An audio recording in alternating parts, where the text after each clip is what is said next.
Thank you very much. First, I'd like to thank the co-authors of this chapter, Neal, Kaufman, and Eran, with whom I've had the pleasure of writing for the last 2 years. These are my disclosures. The first disclosure is relevant to one of the papers, although I was not involved in the paper. I tried to recollect here our search strategy, but we basically use search terms like mHealth and digital health and mobile application and web application along with diabetes. We removed items that were primarily telehealth related articles. We had one search strategist and 2 primary reviewers. We identified 20 studies that we reviewed in detail and that are included in the chapter. I highlight 5 of them here. I'm going to talk about 3 of them for the sake of time, but these are the ones if you're going to decide where to start with digital health to review the last year's publications. This is where I would start, and these were articles primarily from August 2020 to August 2021.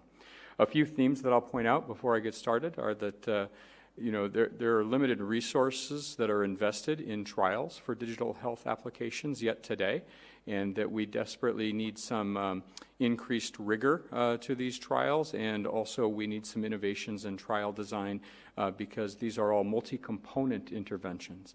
There is also some progress in that regulatory bodies are starting to define minimal evidence and trial designs that are required for the approval of such studies or such solutions, and that there are some studies now beginning to evaluate individual components, which I think is the direction we need to head.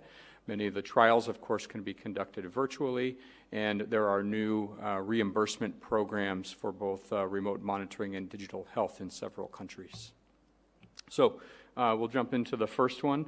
The first one was an evaluation of the Diabeo system, which is a self-management application to promote success on basal bolus therapy for individuals with type 1 and type 2 diabetes. And in this trial, there was an evaluation of the system alone or in combination with telemonitoring by trained nurses, recruited individuals with type 1 and type 2 who were adults with an A1C above 8%.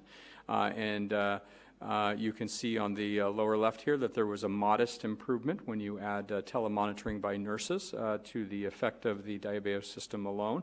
But what I find more interesting about the study is that in the lower right, you can see how engagement was distributed. So if you divide the population into deciles and look from the lowest 10% to the highest 10%, almost 40% of people aren't even engaged in using the application. And you can see that about 70% are only engaging about once a day. So there's a lot of work to be done with maintaining engagement with a mobile application in the mHealth world. Here's another study that was conducted to, it's a very interesting analysis of the Novo Nordisk Cornerstones for Care application powered by Gluco. So this is a real-world analysis of over 9,000 individuals observed over 180 days using the Novo Nordisk application. You can see how outcomes were defined on the left. They essentially looked at the user activity ratio over 180 days, namely the number of active days over the potentially active days.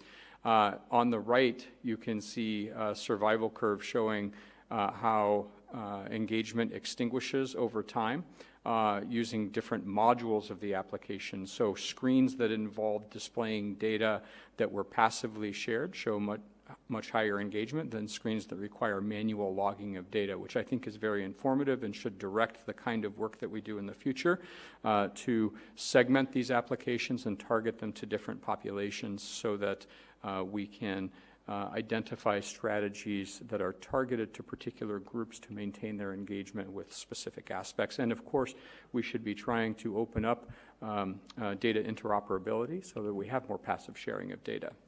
And then finally, the most interesting thing in the lower left here, I don't show you the complete table, but they essentially identified that user engagement for the non-automated modules is modified by factors such as age, diabetes type, duration, use of insulin, blood glucose control. Sex, gender was in there, but it was a relatively small effect clinically. And then finally, last article that I'll display as an evaluation of the one-drop system, which includes an mHealth app connected to a Bluetooth glucometer and in-app coaching from diabetes educators. And they recruited 95 adults with type 1 and an A1C above 7.5. And just found, interestingly, that when you add a fitness tracker that automatically shares data, that they get a boost in effect, so a lower A1C compared to one drop alone. And then we conclude that mHealth applications, are becoming increasingly effective at improving outcomes. There are reimbursement models. You should check them out in various countries. There's an increased focus on passive data collection that should be advanced. Digital therapeutics are being incorporated into larger care delivery ecosystems. That needs also to be studied. And we need better designs of these studies and more personalization of these platforms. And I am 1 second away from finishing.